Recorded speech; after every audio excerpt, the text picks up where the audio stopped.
That is way too loud. No, it's not. Is that, I'm standing up I can hear away. you. Some things changed this week. Downtown Madison, May 23rd.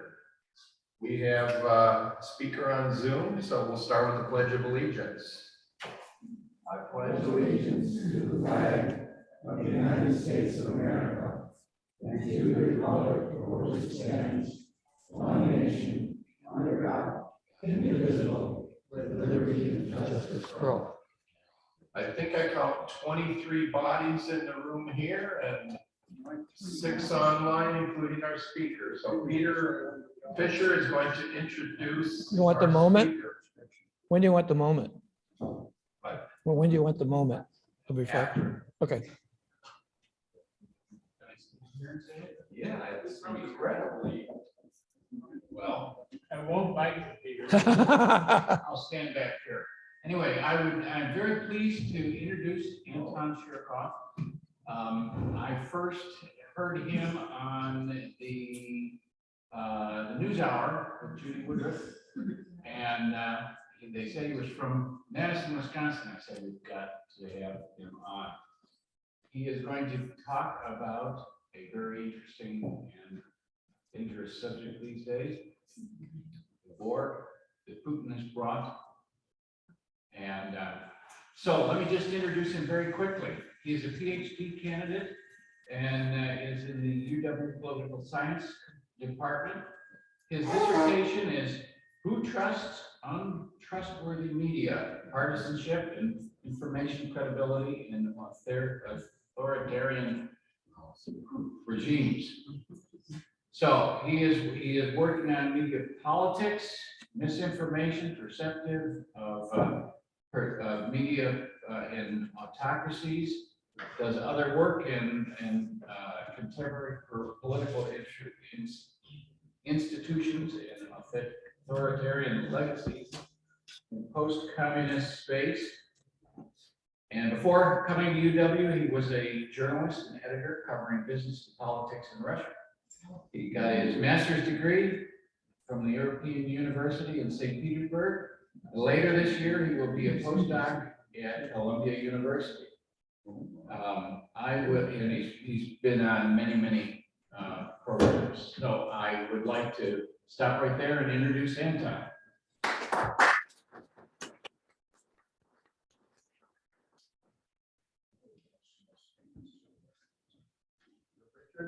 Yeah, we're good. So should I go ahead?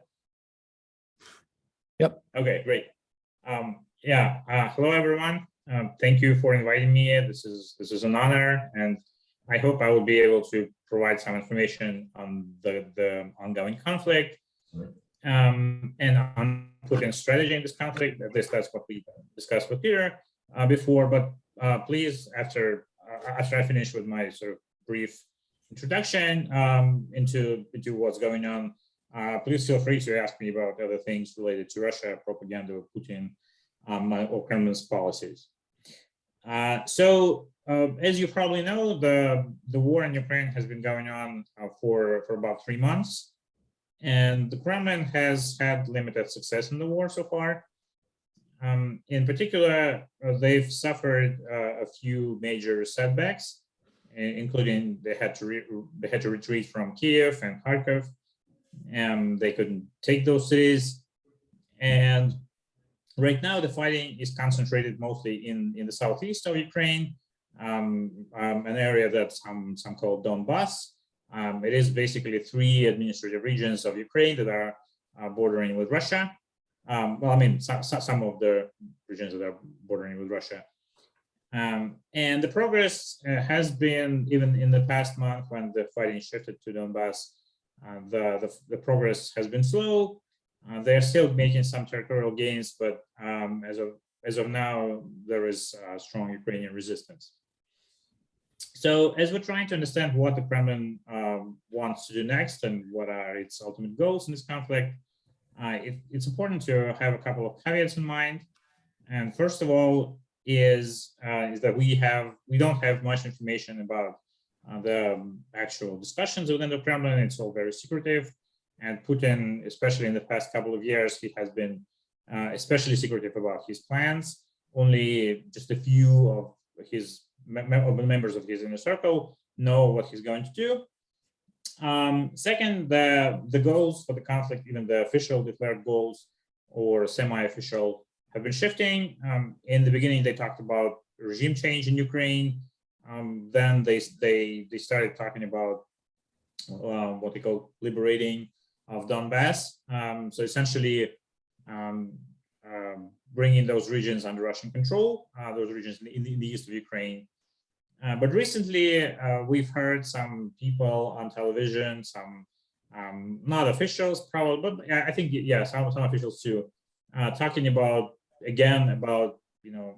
essentially eliminating Ukraine as an independent entity, as an independent state, erasing such a thing as Ukraine. And they say that Ukraine is a myth, it's something artificial. So that's been shifting in different directions. And we also have to allow for the possibility that Putin himself does not know exactly what he plans to do. He has some idea, but he might shift into one or the other direction. I will return to that in a few minutes. Given what we know right now, there are, I would say, three major scenarios that could happen. One is that, and these are probably the three sort of types of goals. So I'm not saying that this is what would necessarily happen. It's rather how the Kremlin could view the future of this conflict. And one would be sort of a minimal scenario where they make some more gains, but then they try to solidify these gains and establish more control, greater foothold on these territories in the southeast, and then use these territories and use this control to further destabilize Ukraine. Since these territories are substantial, but they are a very small part of the Ukrainian territory in general. But they can use this control to destabilize Ukrainian economy, especially by blocking trade via the Black Sea, and they can inflict further damage on other Ukrainian regions. The other scenario is basically similar, but in that case, they would still try to establish control over these regions in Donbass. But at the same time, they will try to extract some territorial concessions from Ukraine, and at the very least, some sort of ceasefire. So they would try to make Ukraine to acknowledge that these are areas that are going to be under Russian control for a long time. And the third scenario is that there would be once they make some more gains in the southeast, Russians stop for a while, but then it could be a ceasefire or no ceasefire, maybe just sort of opposing hostilities.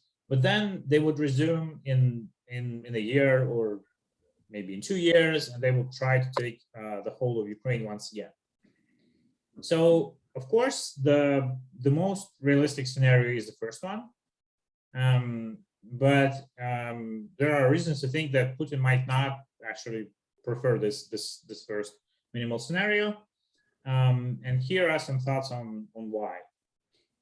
So, I mean, in principle, of course, the best scenario for Russia, for the world, for Ukraine would be if Putin stops hostilities very soon, and that they make effort to come to some sort of reasonable agreement with Ukraine, and then withdraw the troops at least from those territories that they did not control before February of this year. But this is something that Russia won't do, simply because then it would mean total defeat in this war, and they cannot acknowledge that. So rather, they might still entertain this first scenario that I specified, and sort of a minimal gains, and try to either pressure Ukraine with it or to extract concessions. But the problem here is that Ukraine will strongly resist, and that's one reason why those scenarios may not be attractive to the Kremlin, because it will be hard to hold to those gains. Another reason why the Kremlin might still want more and might decide to do more is that Putin can afford the costs and the losses that are associated with a long conflict. Of course, we've seen that there are very serious sanctions in place against Russia, and the Russian army suffered substantial losses. But these are the losses and the cost that the Russian population would bear, not the cost that Putin himself would bear.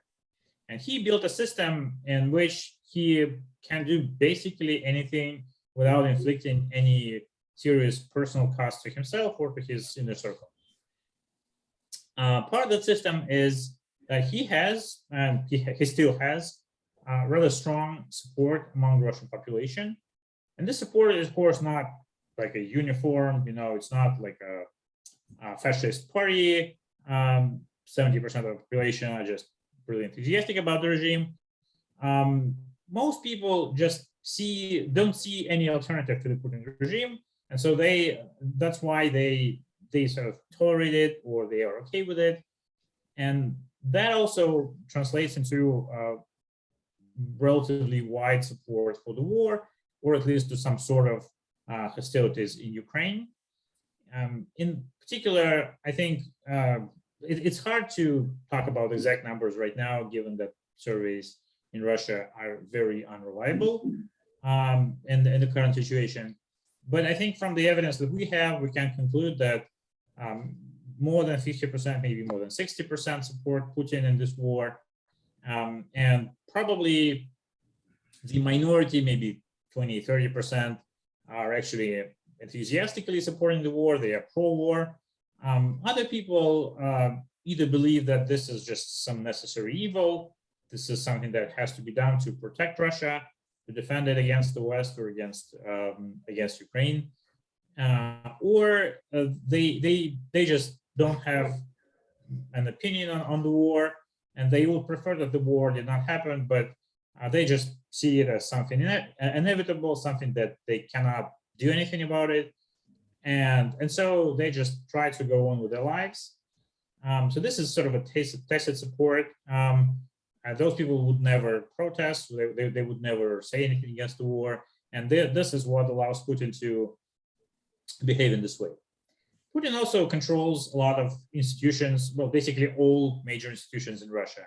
So when we talked about this discussion with Peter, he asked, what about, for example, the church? What about Patriarch Kirill, who is the head of Russian Orthodox Church? So this is actually a very telling example of how Putin controls the Russian society.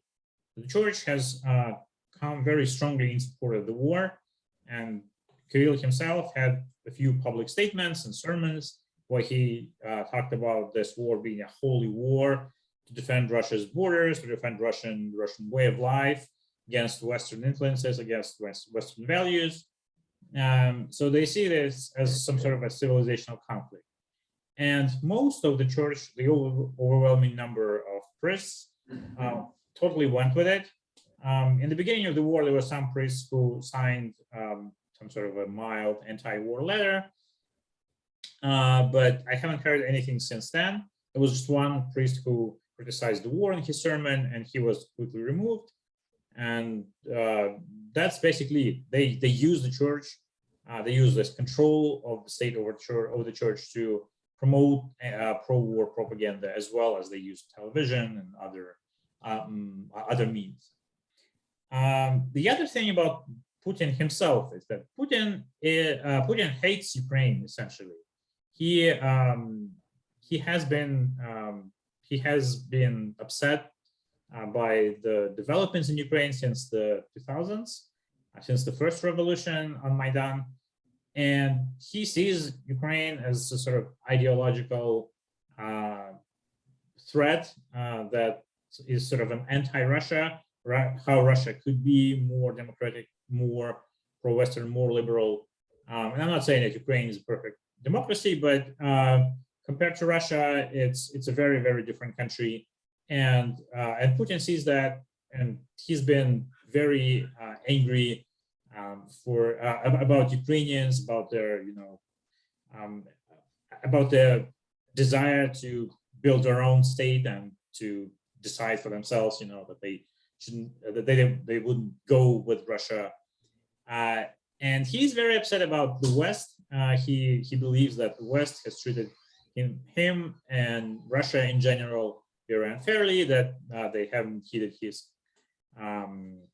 his concerns about the world, about world politics, about Russia's claims, about Russia's interests. So for him, admitting and limiting the war to just Donbass, to the east of Ukraine, would be something like a defeat. It would be acknowledging that he couldn't do much, especially as he's basically thrown Russia into long-term isolation. So he would have to show something for it. The other problem is that there has been very poor information in the years before the war, information about Ukraine and about Ukrainian capabilities. There was a group of people in security services, and also people who were the members of the team of the former Ukrainian president who was toppled 8 years ago, a pro-Russian person called, whose name was Viktor Yanukovych. So people close to Yanukovych and several members of Putin's security services, or probably a lot of members of security services, have for years talked about Ukraine being a very weak state, a regime that was installed by the West, has no support among the population. They even did surveys in Ukraine, and they've inferred from the surveys that there is no support for Zelensky and his government. And in part, this is driven by Putin's desire to hear, a confirmation to his own beliefs about Ukraine's weakness. So those people basically repeated his beliefs back to him for years. And so he really believed that it would be easy to just take over Ukraine in a couple of weeks.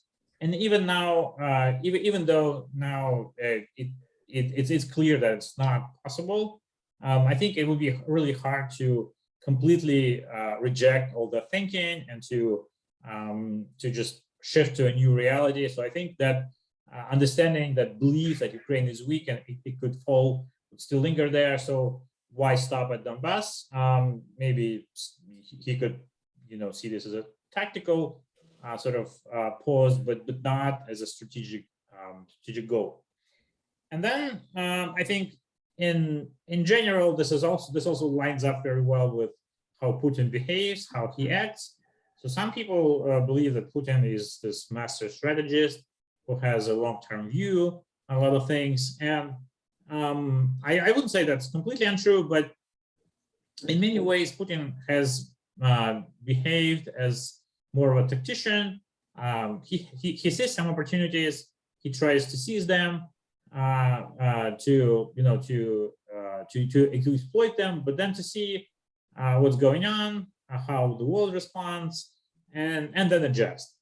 This is what basically happened in Syria, in Crimea, and he has been very lucky with his previous interventions, with his attempts to establish control over, over Crimea, in Syria, in Georgia, or parts of Georgia in 2008. So that means that his sort of wave operating is more over sort of short-term oriented, and he saw, even with Crimea, he saw this opportunity. Central government was toppled, it was weak at the moment, and he thought that there is support in Crimea and in the east of Ukraine for Russian forces, and so he did that, but this wasn't in the sort of a long term. This wasn't a great move because it locked Russia in well, given current sanctions, those sanctions were not that strong, but at the moment they were pretty strong, and this locked Russia into this trajectory of growing isolation from the West. and it's not clear that that was actually to Russia's long-term benefit. So these are some of the arguments why Putin would want to continue this war. And we've heard recently from some reports that the Kremlin told federal officials to prepare for at least a 2 or 3 year long conflict, for this to be protracted, and even for the possibility of a conflict with a broader conflict with the West. And even though I think the latter possibility is not very strong at the moment, but the fact that they are preparing for a long war, I think that that is quite logical and lines up with what we know. So this is where we are right now, and I guess I'll just stop there and take your questions, and we could shift to other topics as well if you're interested. I'll relay questions from here. Yeah, I'm interested in what he knows about Putin's health status and. okay. There's been some reports about Putin and cancer and his health failing. Do you know anything? Has he released anything to the Russian media, et cetera? And now this is an example of how secretive Putin is. Nobody knows anything about his health. There are also speculations. There has been a recent report by some Russian investigative journalists that suggests that he may have had cancer and that he has problems with his back. But this is all based on circumstantial evidence, so there's no clear confirmation for that. And also, I think Russia can provide its president with world-class healthcare. So I think even if he has some of these problems, he will be able to survive for at least a few years, unfortunately. But we don't know anything for certain. Okay. Yeah. There's been a lot of reports about our country and other European countries reducing or eliminating economic benefits to Russia. There's been, I guess, seizure of assets that are in these other countries. What's the status? It doesn't seem to be making any effect. Are you aware of the economic sanctions that have been imposed upon Russia? Have they had an effect on the general citizenry of Russia? Yeah, so those sanctions, most of the sanctions that were incurred on Russia, they are intended, not to prevent Putin from waging the war right now, because Russia still has a lot of reserves, and it has a relatively strong army, but they are intended to hurt Russia in the sort of medium term to long term.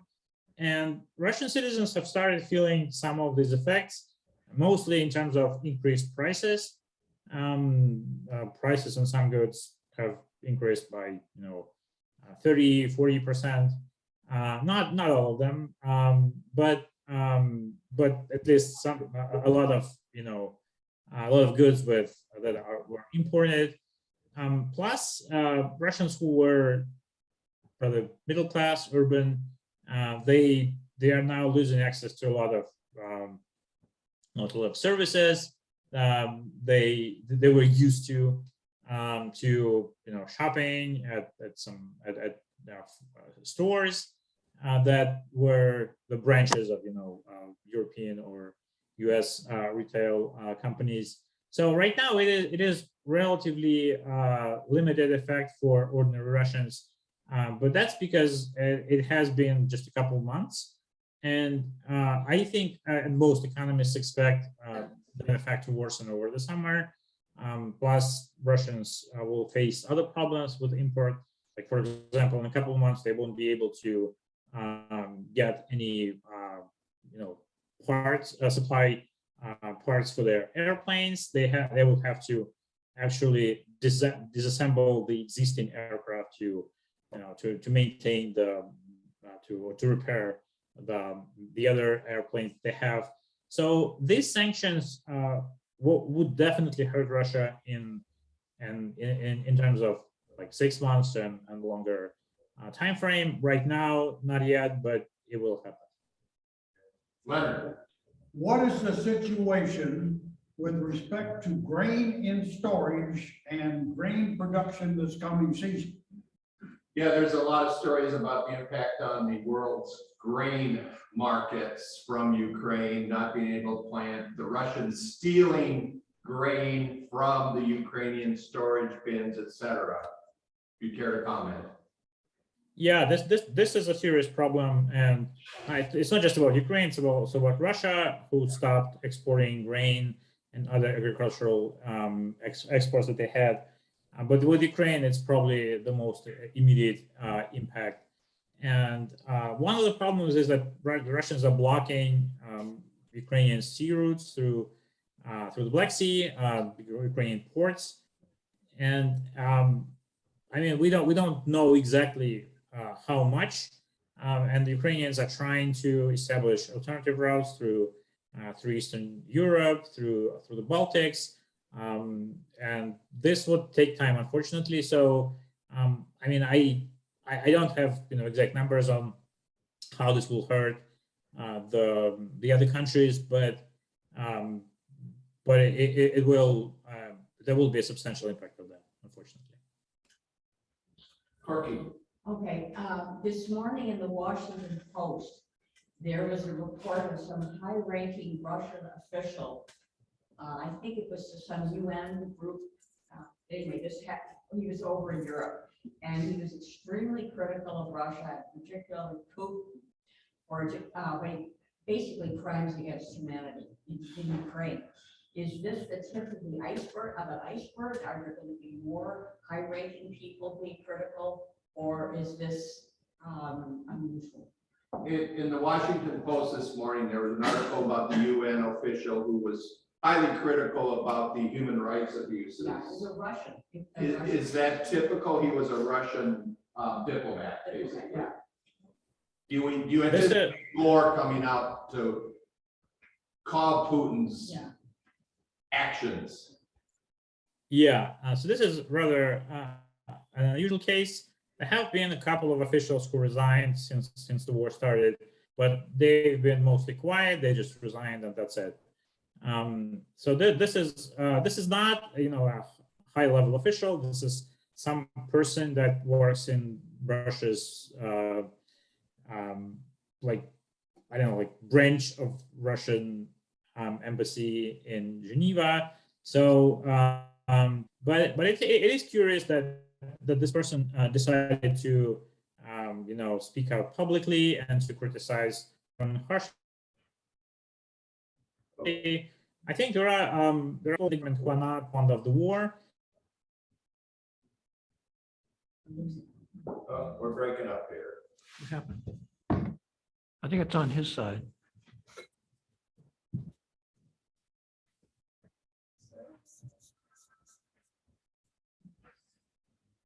Start again, I guess. So this is not. Yep.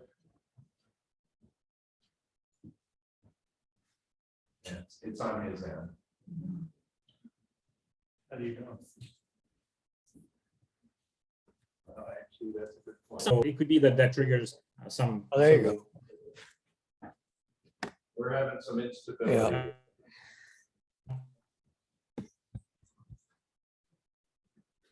So where are we? Could people that?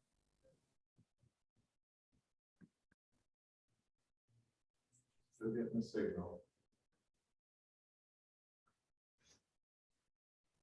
Can you hear me now? Off and on we are. Okay. What if I to stop my video? Did that help? Is that better? No. Yep. Yeah, try without video. Okay, let's try that. So, yeah, let me just circle back, to the beginning of the question. So, to sum up, this is a rare case, but this is higher level official, and so I think we might see more cases like that, but I wouldn't bet that they would be common in the next few months. A couple of weeks ago, there were a couple of high officials of energy companies who apparently committed suicide and their families were killed, one in Spain, one in Moscow. Do you have any insights on some of the deaths that are occurring with Russian officials?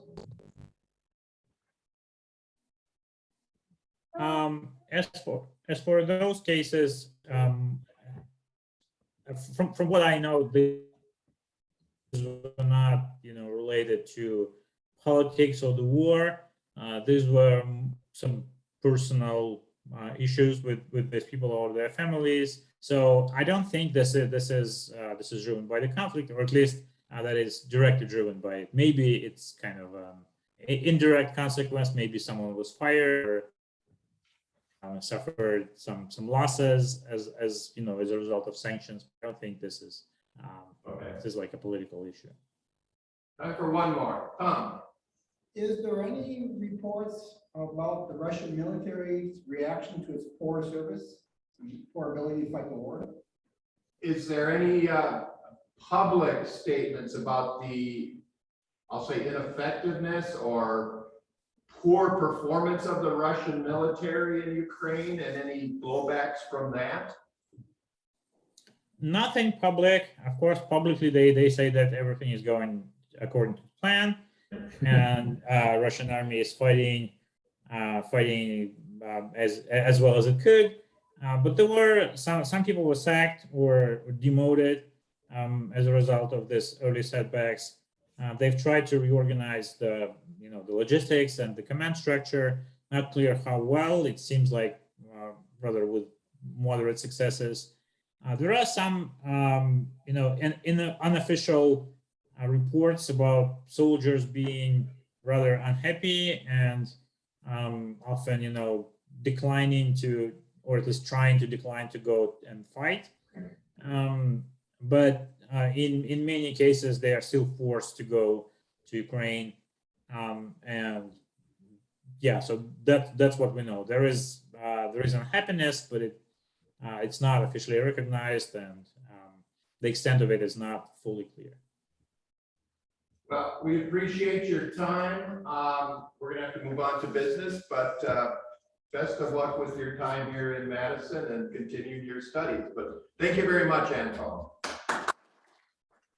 Thank you so much. Goodbye, everyone. Try this again. It's Something probably, happened in the last. it's interfering with road microphone. I tried feedback here because this was moved. Is that any better? It's still, I hear some echo feedback.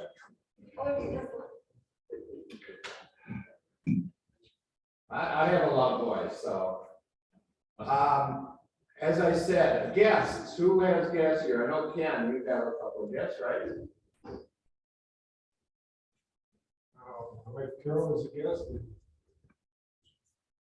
Reinhardt is a professor at University of Whitewater in philosophy and religious studies, and our pastor Lisa from St. Stephen's is here to be interested in the subject today, so we got invited. Thank you, Ken. Welcome. Did I miss anybody else?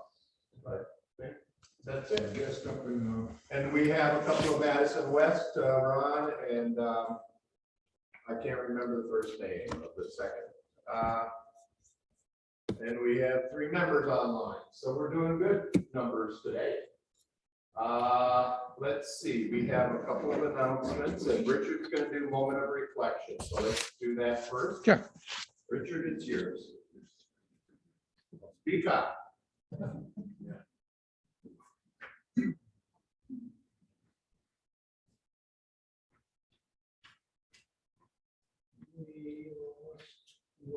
down the stand. Let's just see if I can fix that.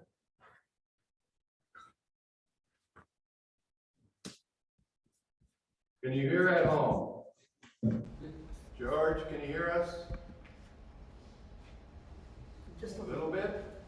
No, we lost that microphone. It's a little rough.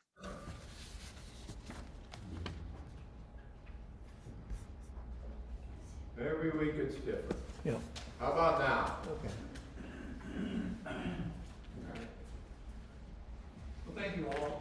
Very interesting presentation there. It's almost Memorial Day, right?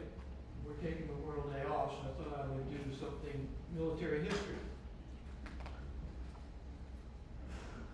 You all know who the righteous, what the designation righteous among the nation by Israel is, right?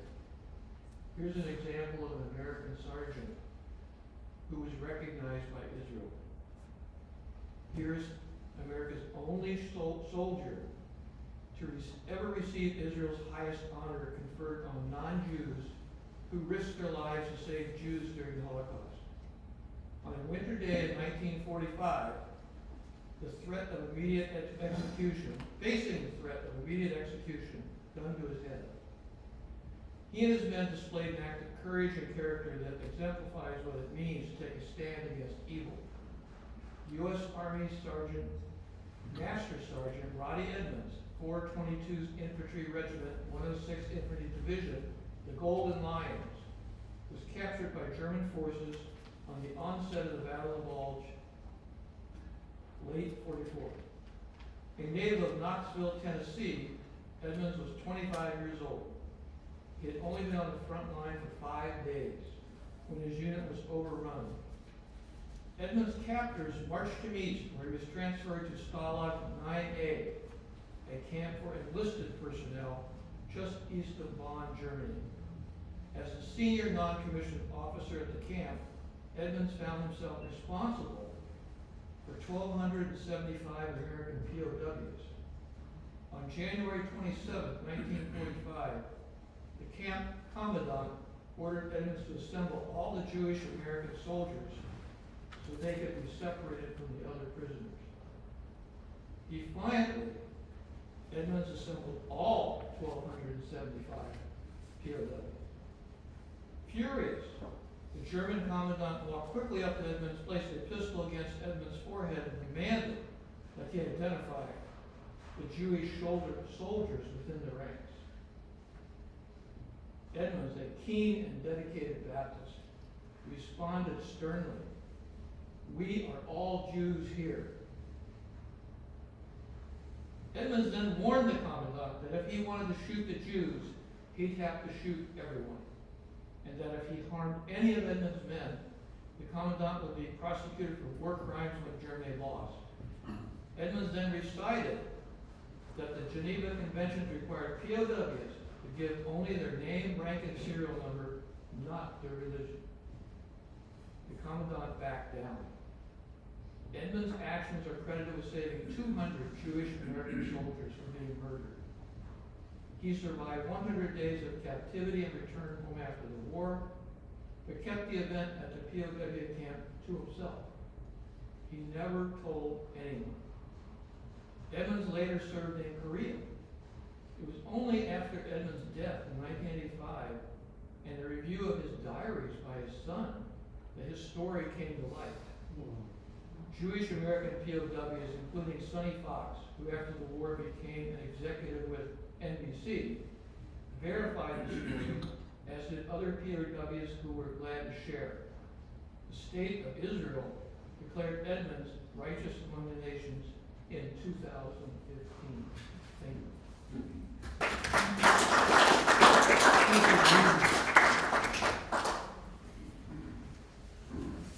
Thank you, Richard.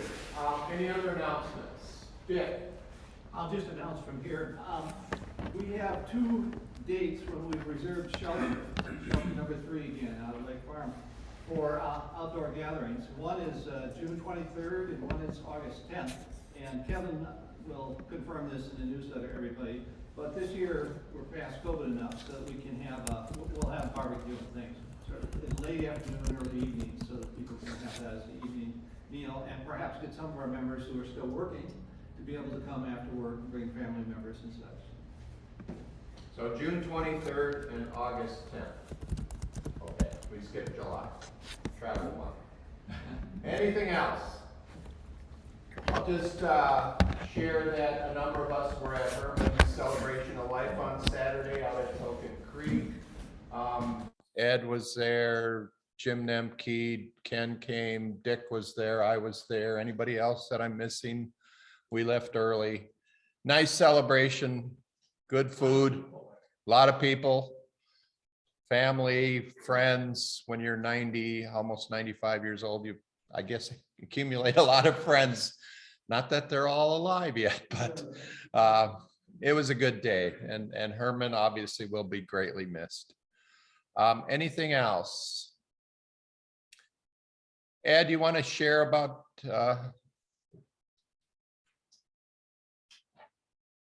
Ed has a story about one of our members' wife's father.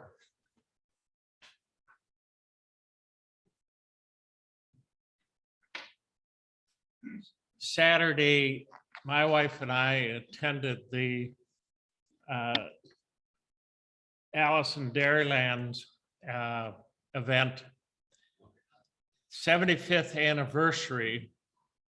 And I thought to share it with you because this club has had a long connection with the ag department at the university and agricultural in general.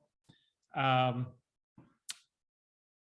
you most likely know, Allison Dairyland is a promotion program throughout the state for the various ag industries and promoting the goodwill of our agricultural businesses and the products that they produce, the food that we eat.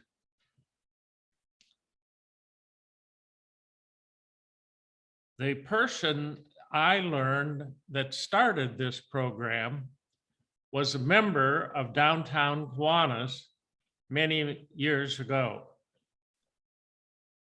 Our member, George Beesman of today, he was online with us, maybe still is. Hi, George.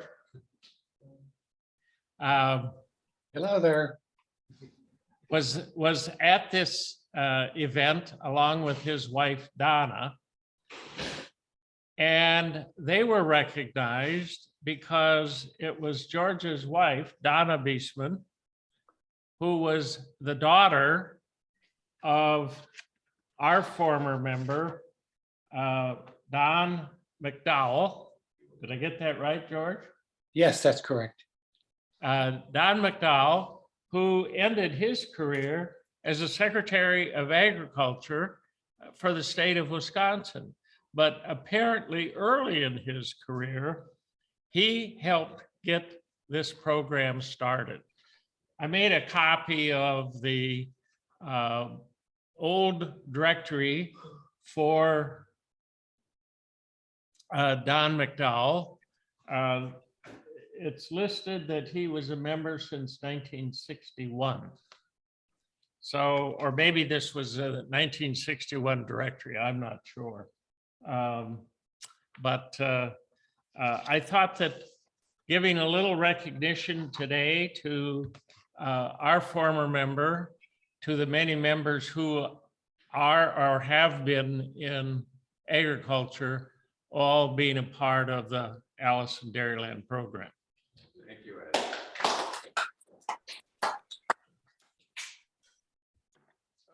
Okay, we have, thank you for coming. We have one item of business that I'd like to, hopefully we can wrap up today.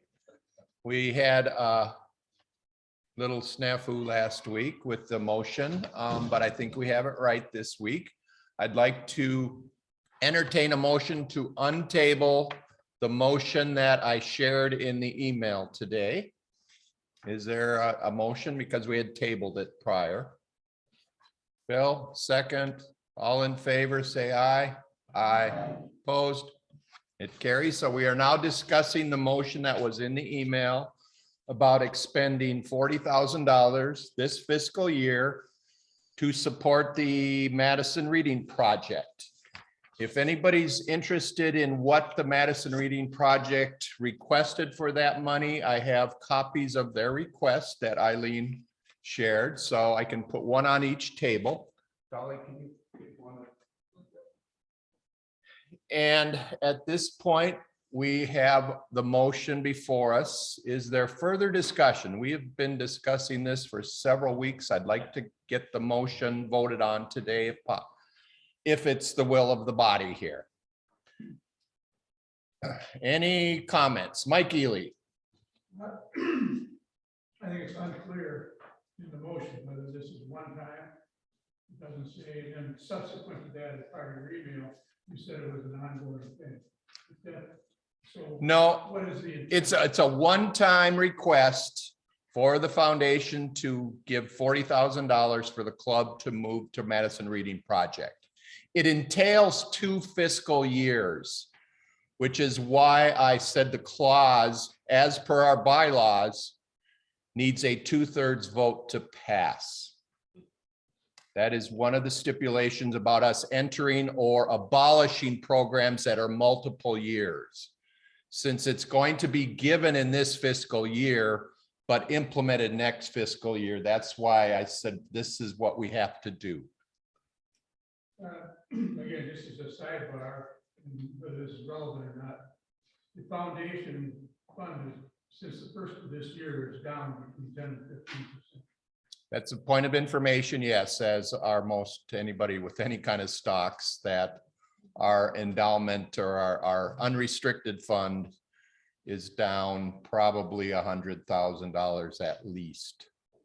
Hopefully it comes back. Jim. It's my understanding that if this motion were to pass, it would set a precedent allowing the group, the club, to make budget changes on their own rather than going through the process of the committee, the treasury committee, the board, or what have you. And I'm not sure that's a good idea. Ed? I think point of clarification. There are 2 bodies, one being the club of downtown Madison, Kiwanis, the other being the foundation of Madison, Kiwanis.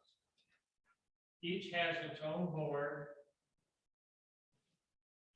And the way I understand this motion, it's asking the foundation to approve this money. Or is this motion asking the club for permission to use club funds for this money or for this project? That's what's unclear about the whole process. Dick? Can you just read the motion? Because we haven't read it for the last couple of weeks. I didn't read it last year on the other one. I got to reconnect here. Because I remembered it as Richard's gonna copy It's on the ballot, right? Okay, you can read it, Richard. I'll pass them out in the folder. The Downtown Madison Kiwanis Board asks the Downtown Madison Kiwanis Foundation Board, following club membership vote, that a contribution is to be made to the Madison Reading Project for $40,000 during the club's 21-22 fiscal year, no later than July 30th, 2022, and that this funding originates solely from unrestricted funds managed by the Downtown Madison Kiwanis Foundation Board to fund the items listed in the Madison Reading Project proposal. That's pretty clear to me where the money is coming from. It's not coming from club, it's coming from foundation. We're asking that. An MOU between the club and the Madison Reading Project will document the purpose of the contribution and method of evaluation. Where does the 2 years come in that you just talked about a minute? We're asking for the fiscal donation be made this current fiscal year by July 30th, but there's no way they can spend the money, they being the Madison Reading Project, immediately. So the way I interpret it is they have, and we have to write an MOU, we have to get everything in place so that they will be implementing the money next fiscal year. So are you asking it to all be paid now? That's what the ask is, yes. $40,000. But a few minutes ago, you talked about, it felt like, my understanding was that part of it was to be paid this year. and part No, of it- I never said anything about that. Well, you talked about 2 fiscal years. Yes, we're going to be involved with it for 2 fiscal years. This motion asks for it to come out of this current fiscal year, 21-22. how and are be- we involved next? Because they'll be implementing and using the money and the MOU will be in place for next year. It's like, Ed, here's $100, spend it tomorrow. Yeah, you could do that, but this is $40,000. I do not see any way an organization can spend all of the money that we give them literally in July during that month. Eileen. I think clarification on that is that it really doesn't involve us for 2 years. It only involves us for 1 year because we're giving the money, but the memorandum of understanding will be going forward. Yes. How and when they spend it has no bearing on us. But our oversight of the spending of it will. continue. Yes, that's essentially what I interpret too. And anything that's greater than 1 year commitment, like the MOU with the arms program, that's a 3-year commitment. We had to do a vote of everybody to get that initiated. Leonard. The motion is to ask the foundation board, and the foundation board can say no, Absolutely.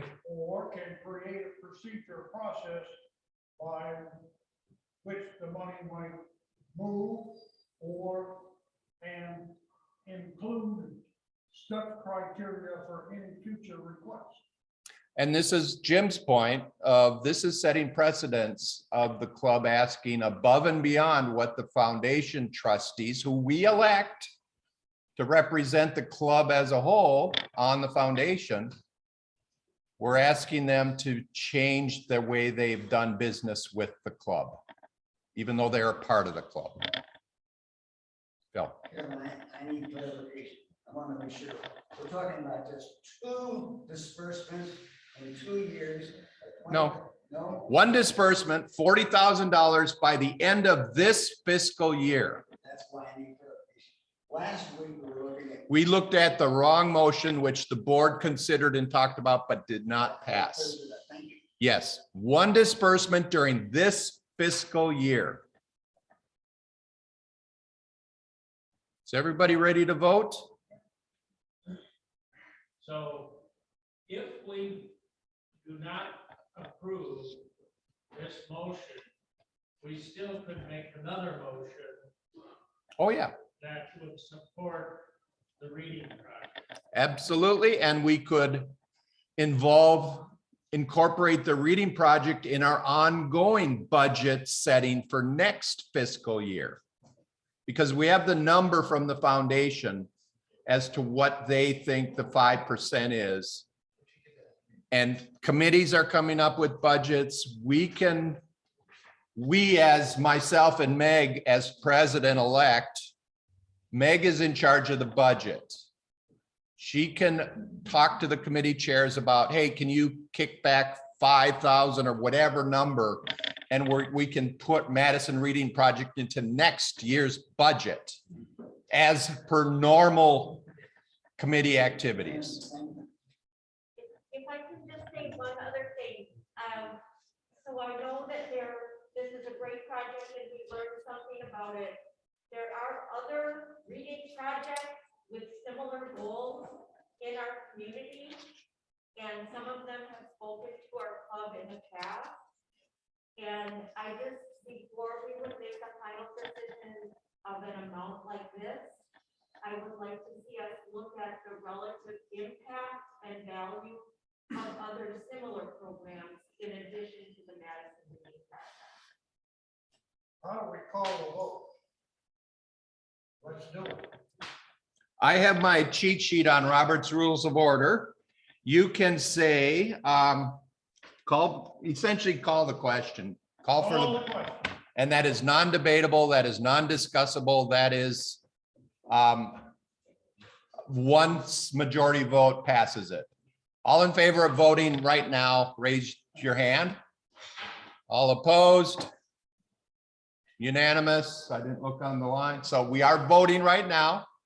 And as I read the bylaws and I ran it by a couple other officers, including Abe at the foundation, it requires a 2/3 vote to pass because of its fiscal implications multiple years. Of the membership present. Of the membership present, voting and absentee ballots are allowed. I know Ken had one from a member who could not be here. So Richard, do we want to do a quick count on these as secretary? Has everybody voted? Tom's gonna help. Perfect. 2 past and present secretaries. Ballots, please.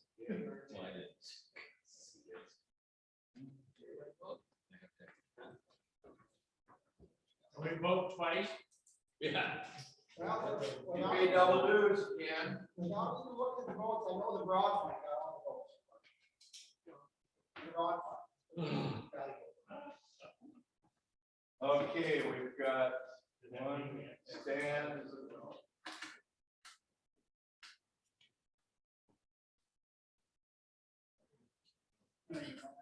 And I'll just say that however this turns out, this has been a really good discussion within the club about our future and our fiscal responsibilities to the community, et cetera. So I don't want this to split the club, die, because I do want to support the Madison Reading Project, and we'll do it through more what I would call the traditional funding streams should this fail. And I want to thank Eileen for bringing it to our attention because I think it's really an important discussion that we need to have. Yeah. And I think from time to time, we need to really think about how we're operating and what we're doing. And I really appreciate that. I think we are sometimes stuck in a rut and we need to just try to climb out of that rut once in a while, but also honor the past fundraising that's been done by this group. We are not actively fundraising right now, so it leads to some hesitancy, some things that happen because of that, but I do like this project. There's a lot of opportunities for volunteering. Would you ask if George and Angel want to vote? George and Angel, do you wish to vote? Can you? Yeah, there's a yes. Okay, Angel? You can either chat your vote or do like George said. Or unmute and tell us if Angel is still there. Again, it's not like we're the only club having these discussions. I know from a lot of the other newsletters, et cetera, that we have other clubs that are looking at how they are supporting the community in these times of need. I don't think we need the numbers, but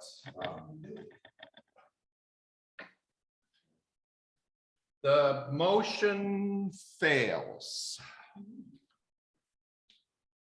Do you want to have the numbers? Yeah.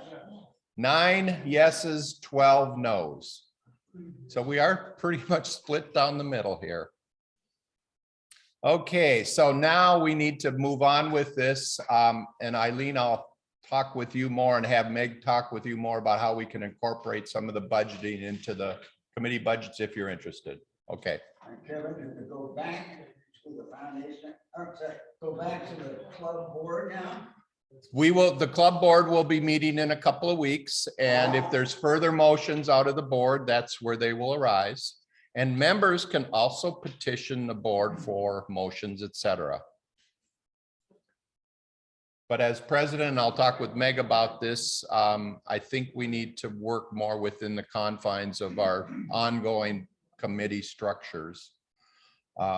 There's been a lot of discussion prompted of legacy fundings that just continually get money, etc. Eileen, do you want to? I'd like to make one statement. Please. And this does not directly affect this. I ran a scenario online in a computer program that allows for no input, takes the balance that we have at the foundation prior to our 10 or 20% loss. We've all lost 20%. And filled in a figure that said we gave $75,000 a year over and above what our committee 5% is. Based on low interest earns and inflation, we would have almost $1 million left in 20 years from now. We are not poor. We're sitting on monies that could be used for all kinds of things. But the membership has to decide, is that the mission of this club? Or is the mission to watch it just sit in the bank and think we're doing good? Thank you. Thank you, Eileen. It's the miracle of compound interest and compound. And I'll be glad to send anybody the program I found. any other comments, any other discussion points? If not, I thank you for the discussion that we've had over the last 4 weeks. We had some resolutions today, but the board will continue talking. So thank you, and I'm going to call the meeting adjourned. See you in 2 weeks. 2 weeks.